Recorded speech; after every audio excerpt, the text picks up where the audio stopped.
Mi madre me pidió que la acompañara a vender la casa.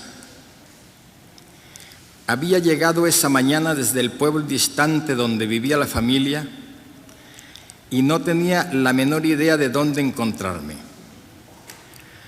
Preguntando por aquí y por allá entre los conocidos, le indicaron que me buscara en la librería Mundo o en los cafés vecinos, donde yo iba todos los días a las 12 y a las 6 de la tarde a conversar con mis amigos escritores. El que se lo dijo le advirtió: vaya con cuidado porque son locos peligrosos. Llegó a las 12 en punto. Se abrió paso con su andar ligero por entre las mesas de libros en exhibición. Se me plantó enfrente, mirándome a los ojos con la sonrisa de picardía de sus días mejores, y antes de que yo pudiera reaccionar, me dijo: soy tu madre. Era ella, en efecto, Luisa Santiago Márquez Iguarán. Algo había cambiado en ella que me impidió reconocerla a primera vista. Tenía 45 años y no nos veíamos desde hacía 4. Sumando sus 11 partos, había pasado casi 10 años encinta y por lo menos otros tantos amamantando a sus hijos. Había encanecido por completo antes de tiempo. Los ojos se le veían más grandes y atónitos detrás de sus primeros lentes bifocales, y guardaba un luto cerrado y serio por la muerte reciente de su madre, pero conservaba todavía la belleza romana de su retrato de bodas, ahora dignificada por un aura señorial. Antes de nada, aún antes de abrazarme, me dijo con su estilo ceremonial de siempre: vengo a pedirte el favor de que me acompañes a vender la casa. No tuvo que decirme cuál ni dónde, porque para nosotros solo existía una en el mundo: la vieja casa de los abuelos en Aracataca, donde tuve la buena suerte de nacer y donde salí poco antes de cumplir los 8 años para no volver a entrar nunca más. Yo acababa de abandonar la Facultad de Derecho al cabo de 6 semestres, dedicados por completo a leer y recitar de memoria la poesía irrepetible del siglo de oro español. Había leído ya, traducidos y en ediciones prestadas, todos los libros que me habrían bastado para aprender la técnica de novelar, y había publicado varios relatos en suplementos de periódicos que merecieron el entusiasmo de mis amigos y la atención de algunos críticos. Iba a cumplir 22 años el mes siguiente. Era ya 2 veces infractor del servicio militar y veterano de 2 blenorragias, y me fumaba cada día, sin premoniciones, 60 cigarrillos de tabaco bárbaro.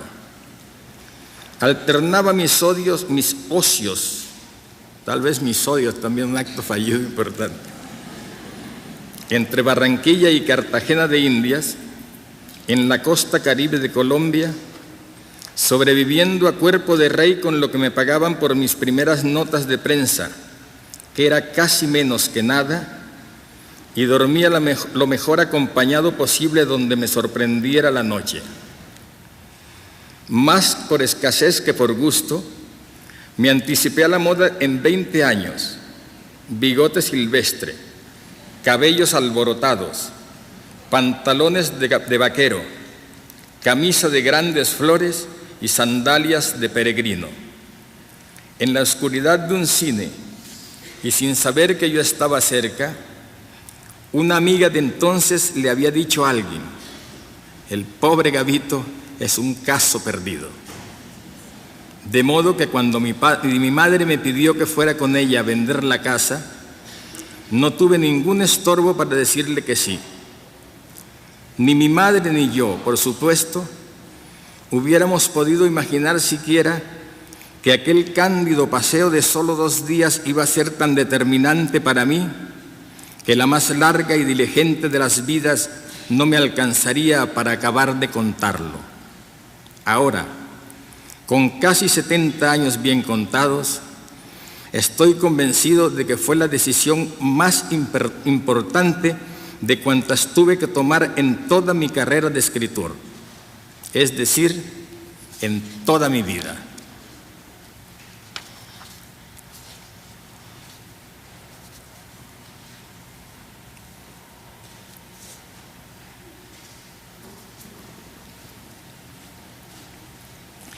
Yo no iba a Aracataca desde hacía 14 años, cuando murió mi abuelo materno y me llevaron a vivir con mis padres en Barranquilla.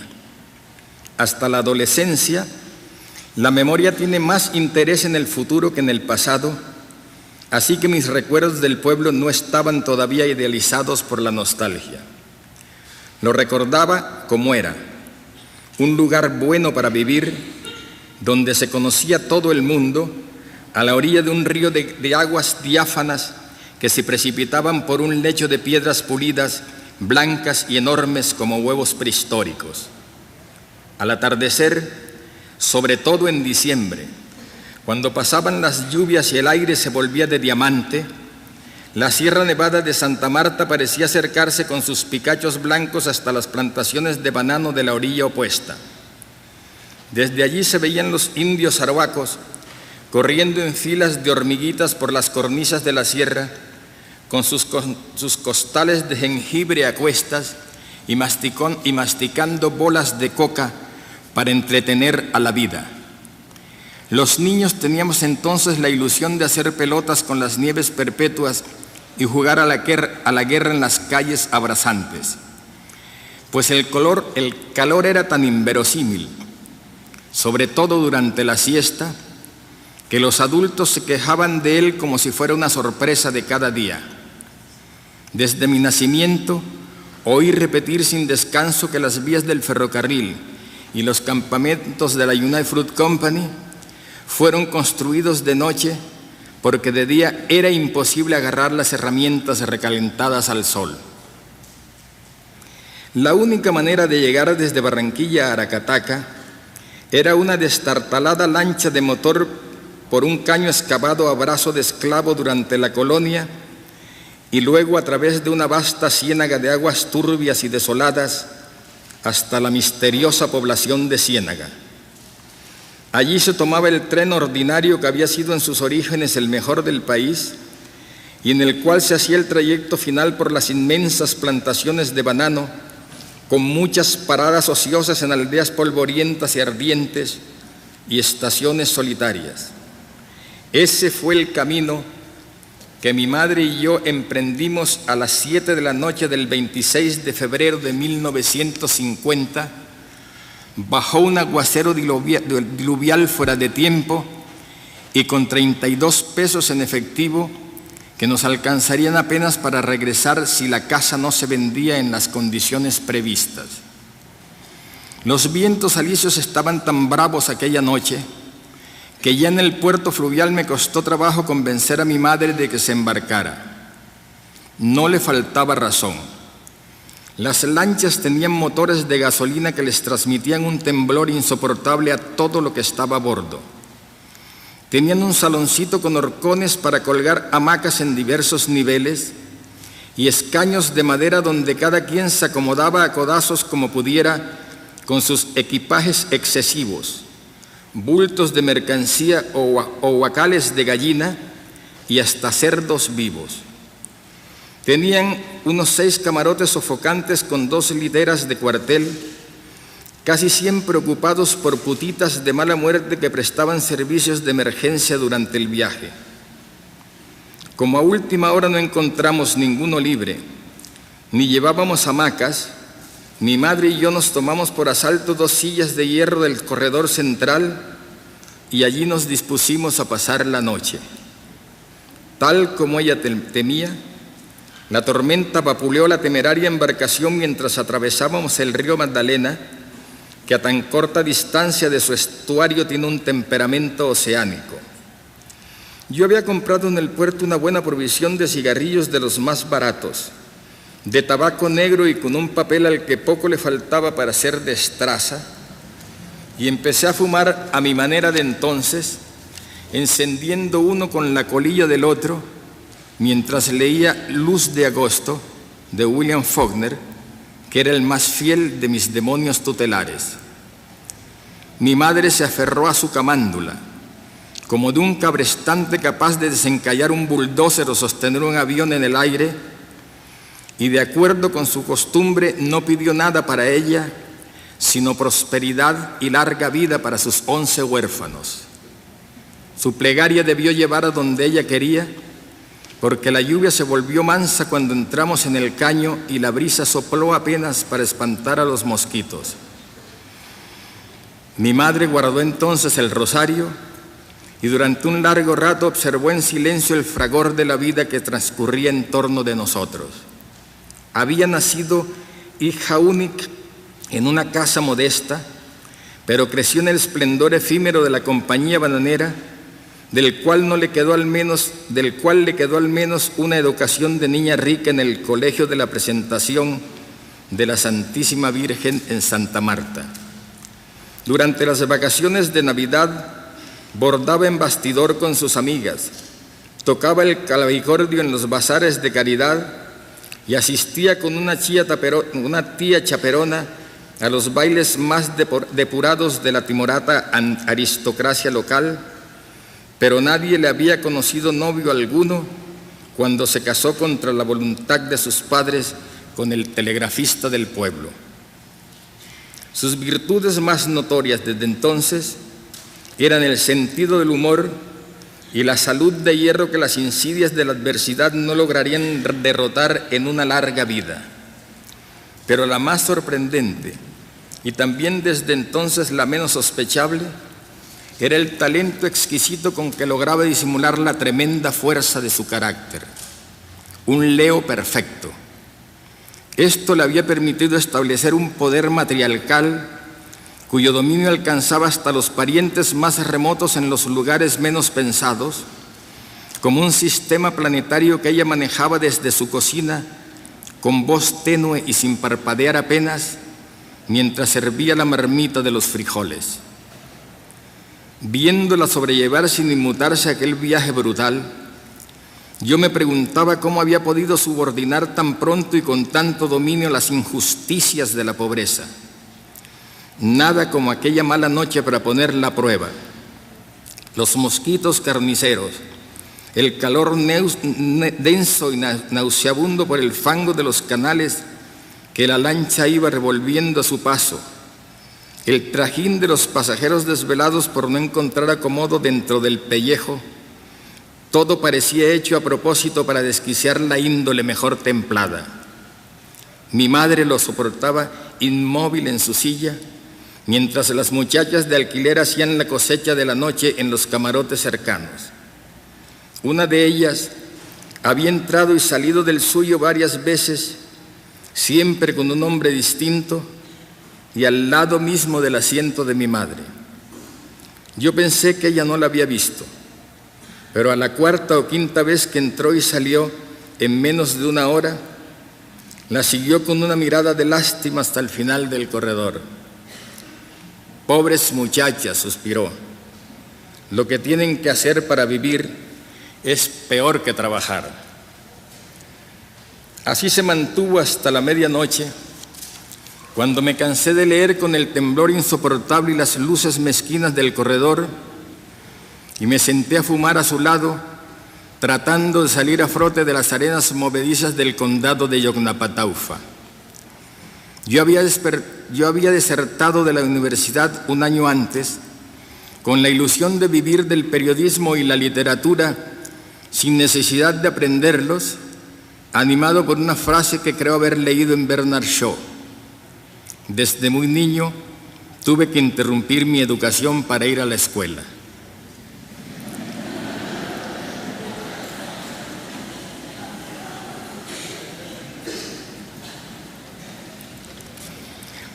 No me sentí animado a discutirlo con nadie, porque sentía, sin poder explicarlo, que mis razones solo podían ser válidas para mí mismo. Hoy sé por qué. Es imposible explicar el poder devastador de una vocación dominante, la única pasión capaz de disputarle sus fueros al amor, y en especial la vocación artística, la más misteriosa de todos, a la cual uno consagra la vida íntegra con toda su alma, para hacer algo que al fin de cuentas, dicho con la mano en el corazón, no sirve para nada. Tratar de convencer a mis padres de semejante locura cuando habían fundado en mí tantas esperanzas y habían gastado tantos dineros que no tenían, era tiempo perdido. Sobre todo a mi padre, que me habría perdonado lo que fuera, menos que no colgara en la pared cualquier diploma académico que él no pudo tener. La comunicación con él se había interrumpido. Casi un año después, seguía pensando en visitarlo para darle mis razones, cuando mi madre apareció para pedirme que la acompañara a vender la casa. Sin embargo, ella no hizo ninguna mención al asunto hasta después de la medianoche en la lancha, cuando sentí como una revelación sobrenatural que había encontrado por fin la ocasión propicia para decirme lo que sin duda era el verdadero motivo de su viaje, y empezó con el modo y el tono y las palabras milimétricas que debió madurar en la soledad de sus insomnios desde mucho antes de emprender el viaje. Tu papá está muy triste, me dijo. Ahí estaba, pues, el infierno tan temido. Empezaba como siempre, cuando menos se esperaba, y con una voz sedante que no había de alterarse ante nada. Solo que por cumplir con el ritual, pues conocía de sobra la respuesta, le pregunté, ¿y eso por qué?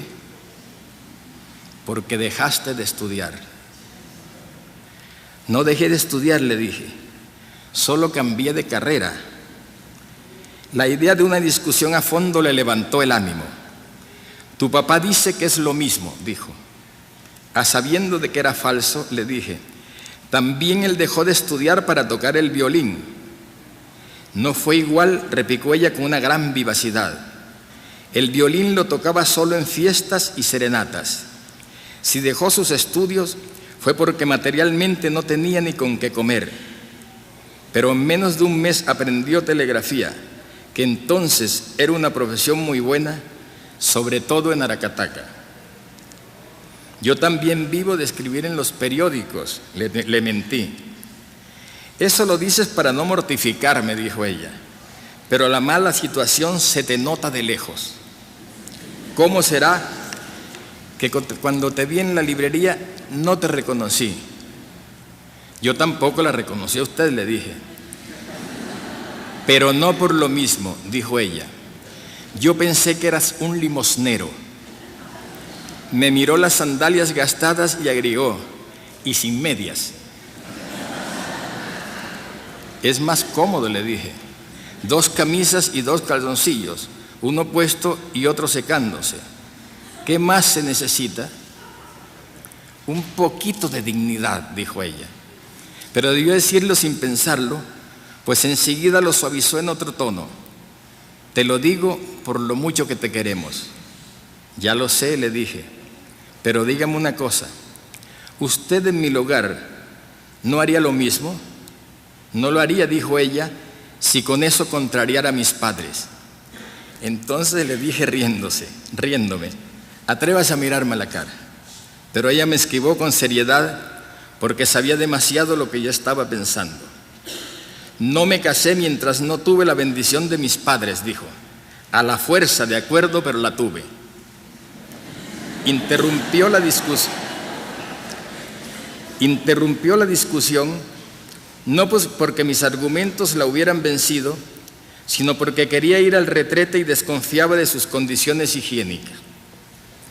Hablé con el contramaestre por si había un lugar más saludable, pero este me explicó que él mismo usaba el retrete común y concluyó como si acabara de leer a Conrad: en el mar todos somos iguales. Así que mi madre se sometió a la ley de todos. Cuando salió del retrete, al contrario de lo que yo temía, apenas si lograba dominar la risa. Imagínate, me dijo, ¿qué va a pensar tu papá si regreso con una enfermedad de la mala vida?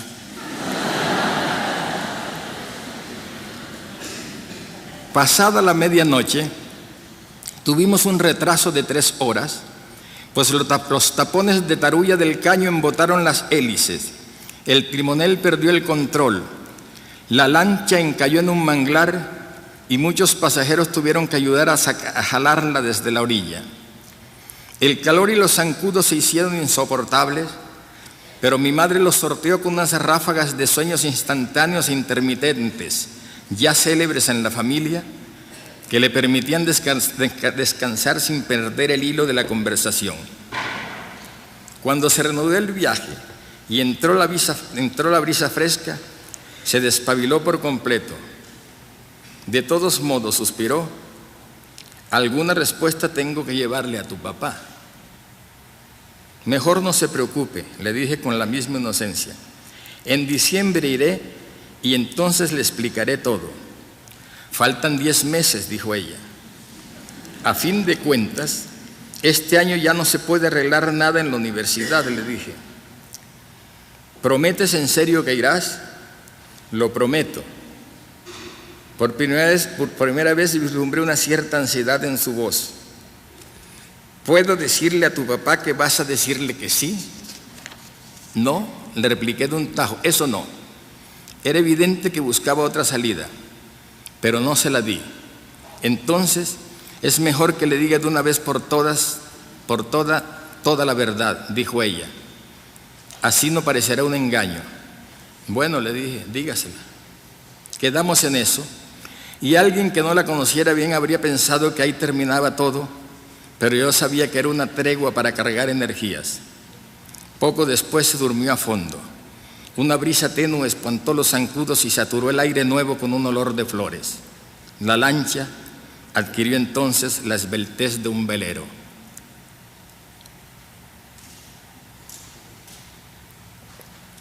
Estábamos en la Ciénaga Grande, otro de los grandes mitos de mi infancia. La había navegado varias veces cuando mi abuelo, el coronel Nicolás Ricardo Márquez, me llevaba de Aracataca a Barranquilla para visitar a mis padres. A la Ciénaga no hay que tenerle miedo, pero sí respeto, me había dicho él, hablando de los humores imprevisibles de sus aguas, que lo mismo se comportaban como un estanque que como un océano indómito. En la estación de lluvias estaba a merced de las tormentas de la sierra. Desde diciembre hasta abril, cuando el tiempo debía ser manso, los alisios del norte se la embestían con tales ímpetus que cada noche era una aventura. Mi abuela materna, tranquilina y guarán, no se arriesgaba a la travesía sino en casos de urgencia mayor, después de un viaje de espantos en que tuvieron que buscar el refugio hasta el amanecer en la desembocadura de un río. Aquella noche, por fortuna, era un remanso. Desde las ventanas de proa, donde salía a respirar poco antes del amanecer, las luces de los botes de pesca flotaban como estrellas en el agua. Eran incontables y los pescadores invisibles conversaban como en una visita, pues las voces tenían una resonancia espectral en el ámbito de la madrugada. Acodado en la barandilla, tratando de adivinar el perfil de la sierra, me sorprendió de pronto el primer zarpazo de la nostalgia. En otra madrugada como esa, atravesando la Ciénaga Grande, mi abuelo me había dejado dormido y se fue a la cantina. No sé qué hora sería cuando me despertó una bullaranga de mucha gente a través del zumbido del ventilador oxidado y el traqueteo de las latas del camarote. Yo no debía tener más de 5 años y sentí un gran susto, pero muy pronto se restableció la calma y pensé que podía ser un sueño.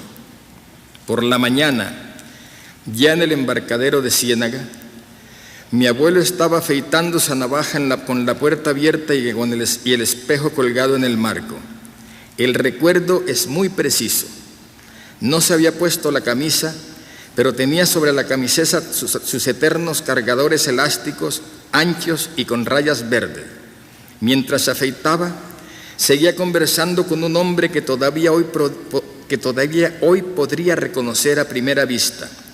Tenía un perfil de cordero inconfundible, un tatuaje de marinero en la mano derecha y llevaba colgadas del cuello varias cadenas de oro pesado y pulseras y esclavas también de oro en ambas muñecas.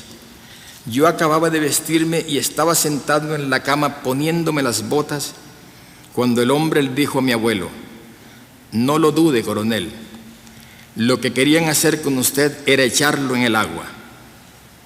Mi abuelo sonrió sin dejar de afeitarse y con una altivez muy suya replicó: «Más les valió no atreverse». Solo entonces entendí el escándalo de la noche anterior y me sentí muy impresionado con la idea de que alguien hubiera echado al abuelo en la ciénaga. Tanto que ahora lo evoco con todos sus detalles y lo veo levantado en hombros de la muchedumbre, manteado como Sancho Panza por los arrieros y tirado por la borda. Pero en su momento se me borró por completo de la memoria hasta 20 años después, cuando me volvió de golpe y sin ningún motivo, exacto y nítido, mientras almorzaba con mi tío Esteban Carrillo en una ardiente fonda de Riohacha, por la época en que me fui a vender enciclopedias y tratados de medicina en los puertos de La Guajira. Para entonces, el abuelo había muerto y le conté el recuerdo al tío Esteban porque me pareció divertido. Pero él se levantó de un salto, furioso, porque no se lo hubiera contado a nadie tan pronto como ocurrió, y también ansioso de que lograra identificar al hombre de la memoria para que éste le dijera quiénes eran los que habían tratado de ahogar a su padre. Tampoco entendía que éste no se hubiera defendido si era un buen tirador que casi siempre andaba armado, que dormía con el revólver debajo de la almohada, que durante las guerras civiles había estado muchas veces en la línea de fuego y que ya en tiempos de paz había matado a un agresor en defensa propia. En todo caso, me dijo Esteban, nunca sería tarde para que él y sus numerosos hermanos castigaran la agresión. Era la ley de La Guajira. El agravio a un miembro de la familia tenían que pagarlo todos los varones de la familia del agresor. Tan decidido estaba mi tío Esteban que sacó el revólver de debajo de la almohada y lo puso en la mesa para no perder tiempo mientras acababa de interrogarme. Desde entonces, cada vez que nos encontrábamos en nuestras rancias por las costas caribe, le renacía la esperanza de que me hubiera acordado. Una noche se presentó en mi cubículo del periódico, por la época en que yo andaba escudriñando el pasado de la familia para una primera novela que nunca terminé, y me propuso que hiciéramos juntos una investigación del atentado. Nunca se rindió. La última vez que lo vi en Cartagena de Indias, hace pocos años, ya viejo y con el corazón agrietado, se despidió de mí con una sonrisa triste. No sé cómo has podido ser escritor con tan mala memoria. Pues bien, el recuerdo de ese episodio nunca esclarecido me sorprendió aquella madrugada en que iba con mi madre a vender la casa mientras contemplaba las nieves de la sierra que amanecían azules con los primeros soles. De allí en adelante, hasta el día de hoy, quedé a merced de la nostalgia. El retraso en los caños nos permitió ver a pleno día la barra de arena luminosa que separa el mar y la ciénaga, donde había aldeas de pescadores con las redes puestas a secar en la playa y niños percudidos y escuálidos jugando al fútbol con pelotas de trapo. Era impresionante ver en las calles los muchos pescadores con el brazo mutilado por no haber lanzado a tiempo los cartuchos de dinamita. Eran más de las 8 cuando atracamos en un pantano pestilente a poca distancia de la población de Ciénaga. Cuadrillas de cargadores con el fango a la rodilla nos recibieron en brazos y nos llevaron chapaleando hasta el embarcadero por entre un revuelo de gallinazos que se disputaban las inmundicias del lodazal, mientras desayunábamos despacio en las mesas del puerto, donde servían las sabrosas mojarras de Ciénaga con tajadas fritas de plátano verde. mi madre aprovechó la ocasión para una nueva ofensiva de su guerra personal. Sentada junto a mí, sin levantar la vista, me volvió a preguntar por asalto: entonces dime de una vez, ¿qué le voy a decir a tu papá? Traté de ganar tiempo para pensar. ¿Sobre qué? Sobre lo único que le interesa, dijo y un poco irritada: tus estudios. Tuve la suerte de que un comensal impertinente, intrigado por la vehemencia del diálogo, quiso conocer mis razones. La respuesta inmediata de mi madre no solo me intimidó un poco, sino que me sorprendió en ella, tan celosa de su vida privada. «Es que quiere ser escritor», dijo. «Muy bien», replicó el hombre con entusiasmo. «Un buen escritor puede ganar mucho dinero». Mi madre, de veras sorprendida, exclamó: «No me diga». «Así es», dijo el hombre, «sobre todo si trabaja con el gobierno».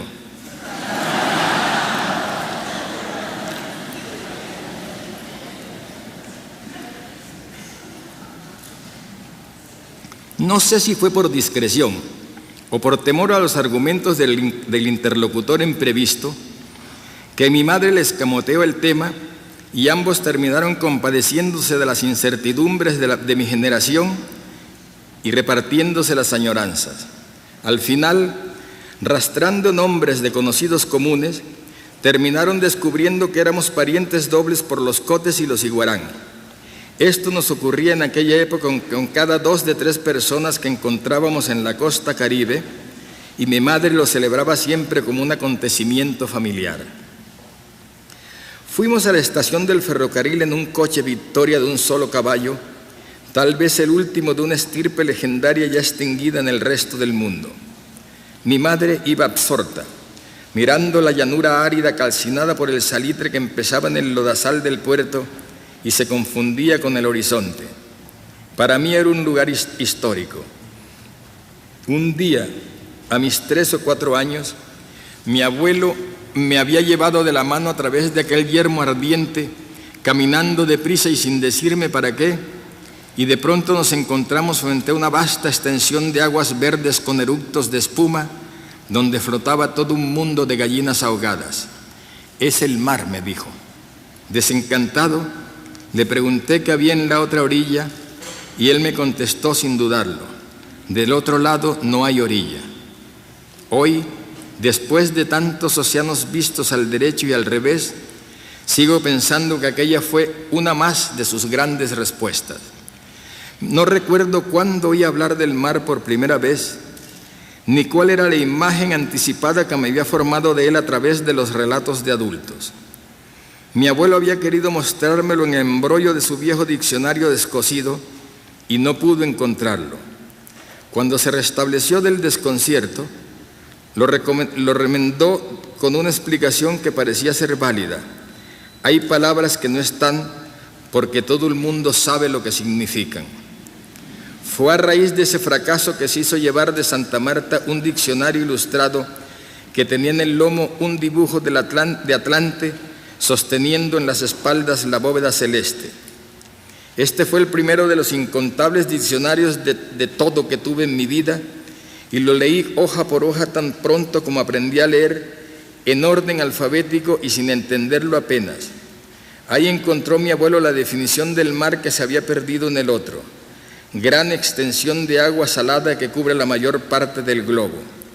Con semejante vaguedad, por supuesto, jamás hubiera reconocido el mar si mi abuelo no me hubiera dicho que lo tenía frente a mis ojos, pues ninguna de mis imágenes previas se correspondía con aquel piélago sórdido en cuya playa de caliche era imposible caminar por entre ramazones de mangles podridos y astillas de caracoles. Era horrible.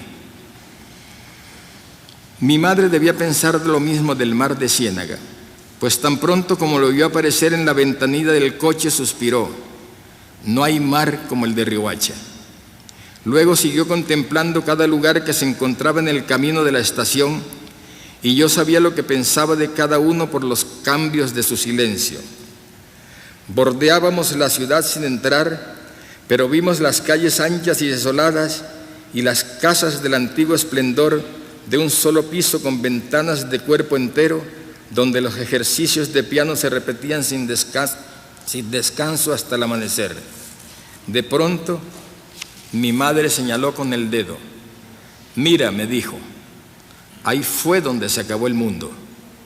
Yo seguí la dirección de su índice y vi la estación, un edificio de maderas descascaradas, con techos de zinc de 2 aguas y balcones corridos, y enfrente una plazoleta árida en la cual no podían caber más de 200 personas. Fue allí, según me precisó mi madre, donde el ejército había matado en 1928 un número nunca establecido de jornaleros del banano. La información me sorprendió, pues siempre creí que la matanza había sido en la estación de Aracataca.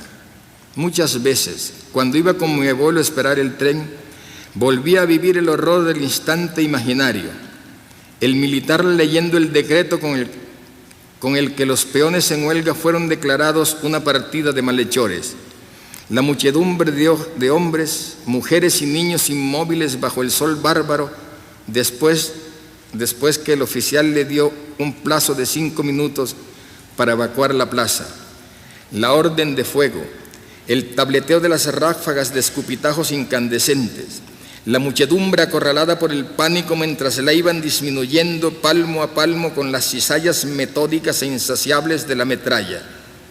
Mi abuelo no debió ser ajeno a mis falsos recuerdos, pues una vez le pregunté en la estación dónde habían emplazado las ametralladoras.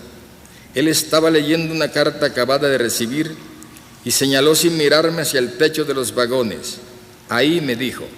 Después acabó de leer la carta y mientras la rompí en pedacitos minúsculos para estar seguro de que nunca sería leída por su mujer, me preguntó perplejo qué era lo que me quería saber sobre las golondrinas.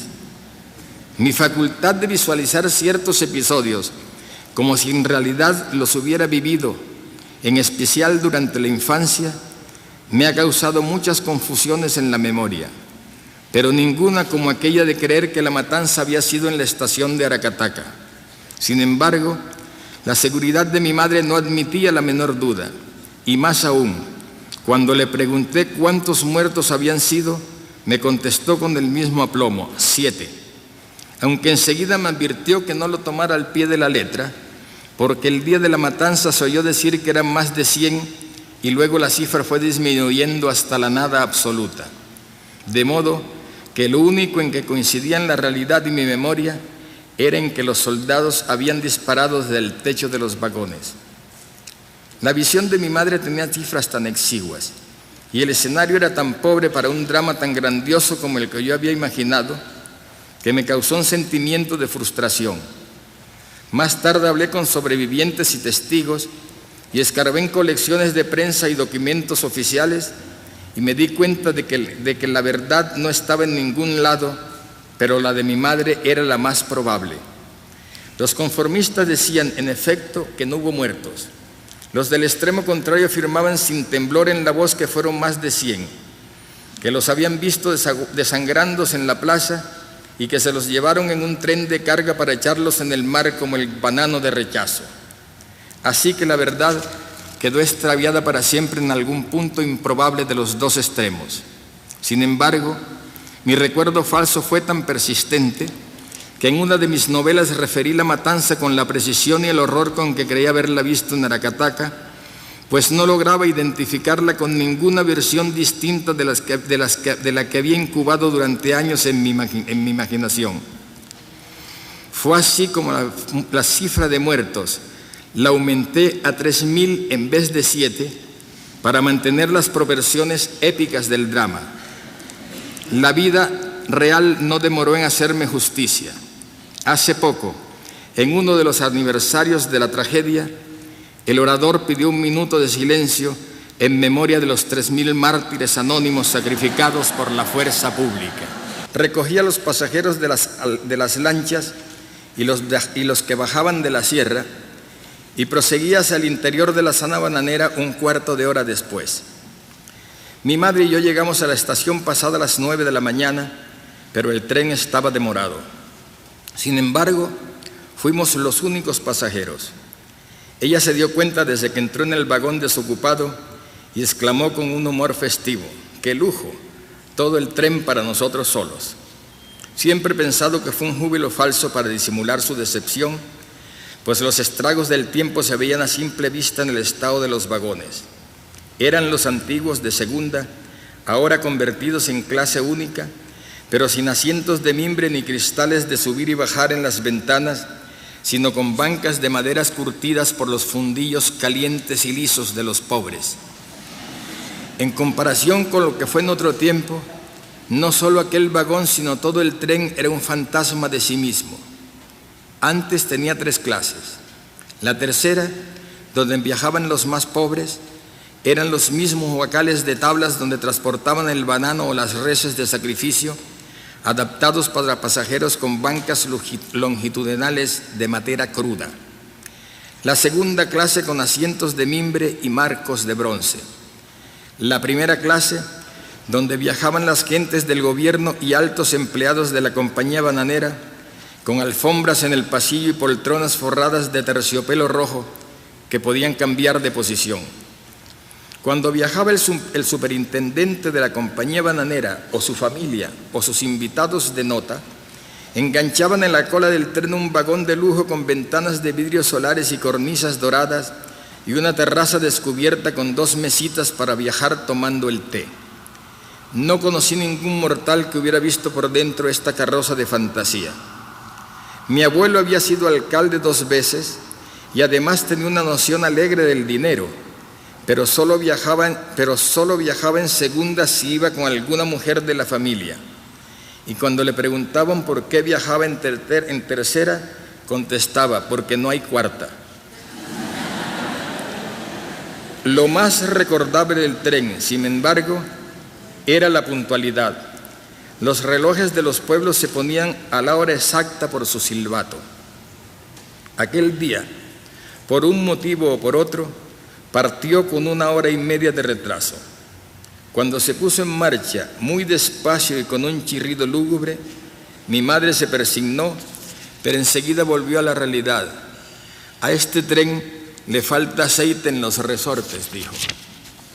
Éramos los únicos pasajeros, tal vez en todo el tren, y hasta ese momento no había nada que me causara un verdadero interés. Me sumergí en el sopor de luz de agosto, fumando sin tregua, con rápidas miradas ocasionales para reconocer los lugares que íbamos dejando atrás.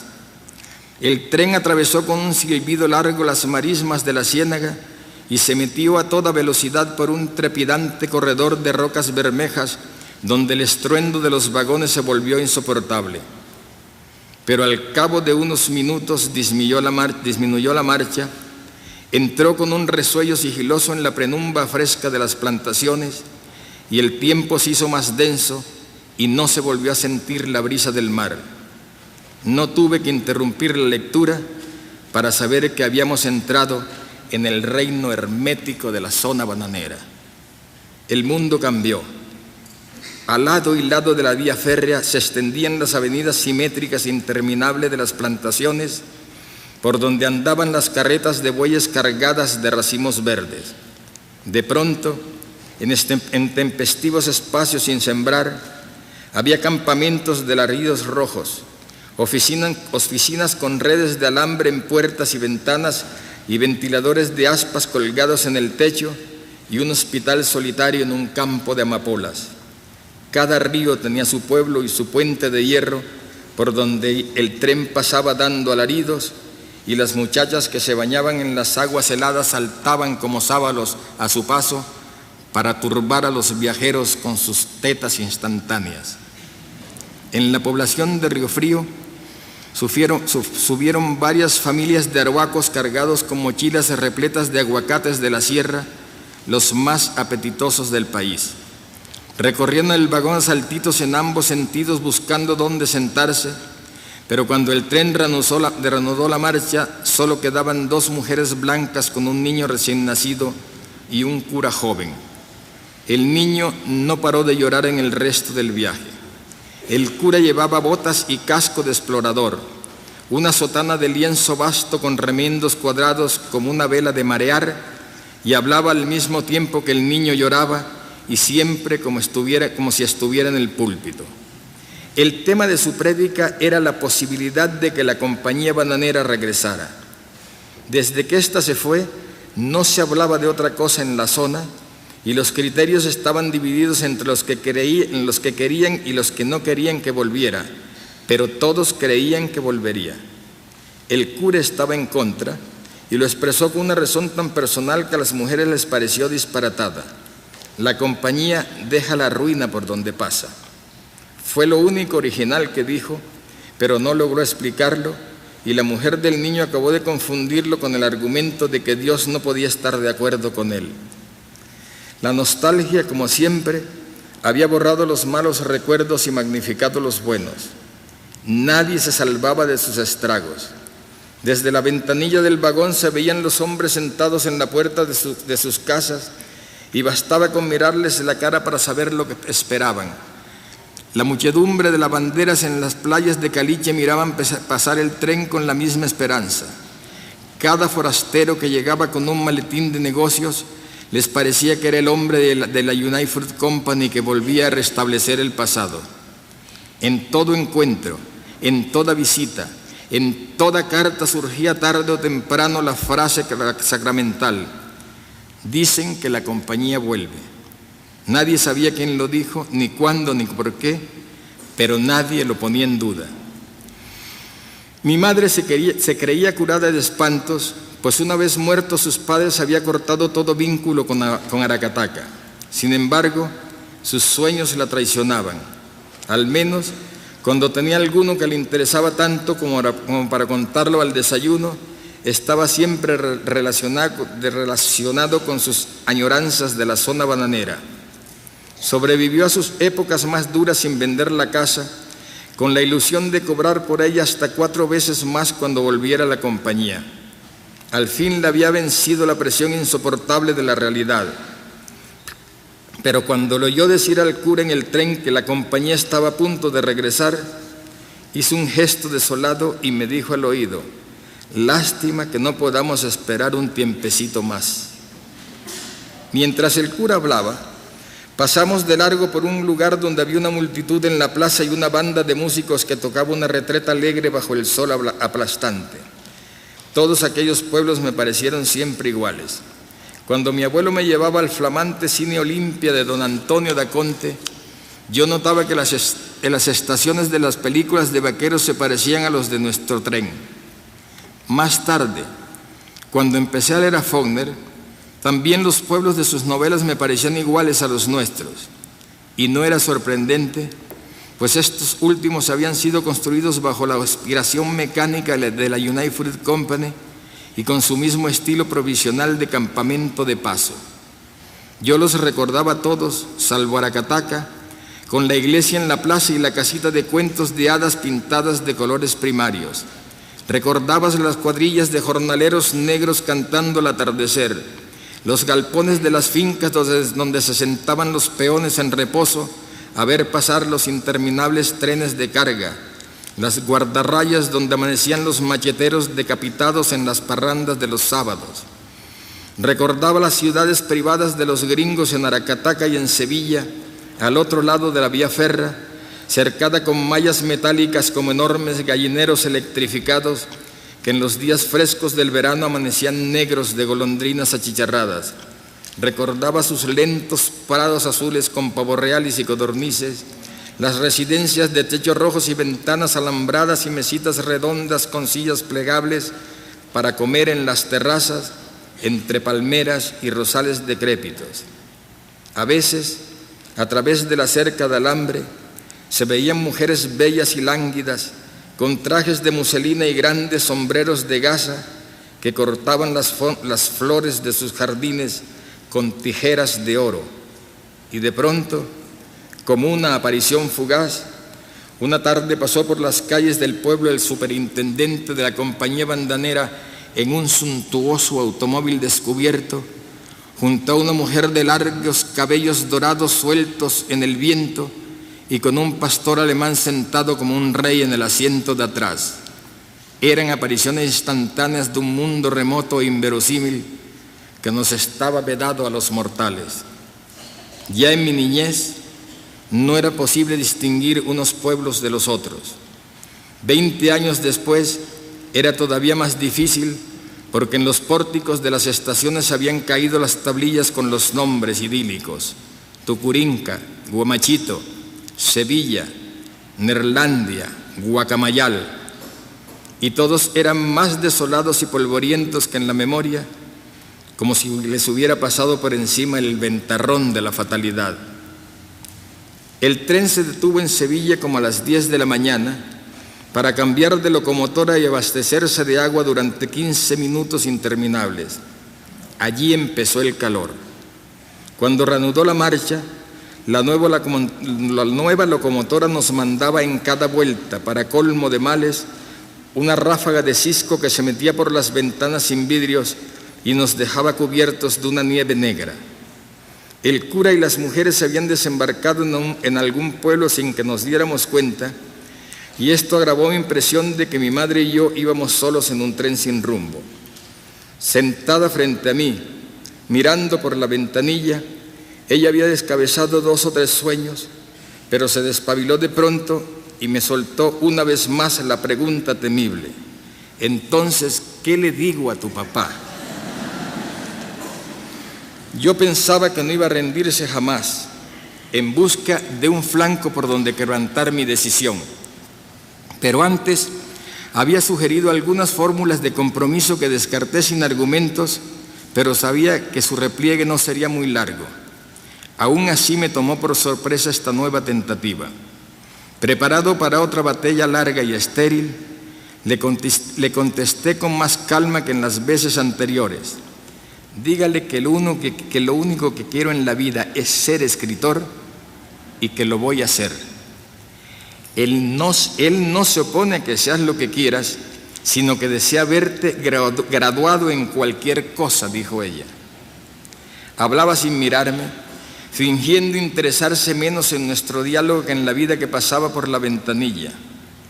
No sé por qué insiste tanto, le dije, si usted sabe muy bien que no voy a ceder.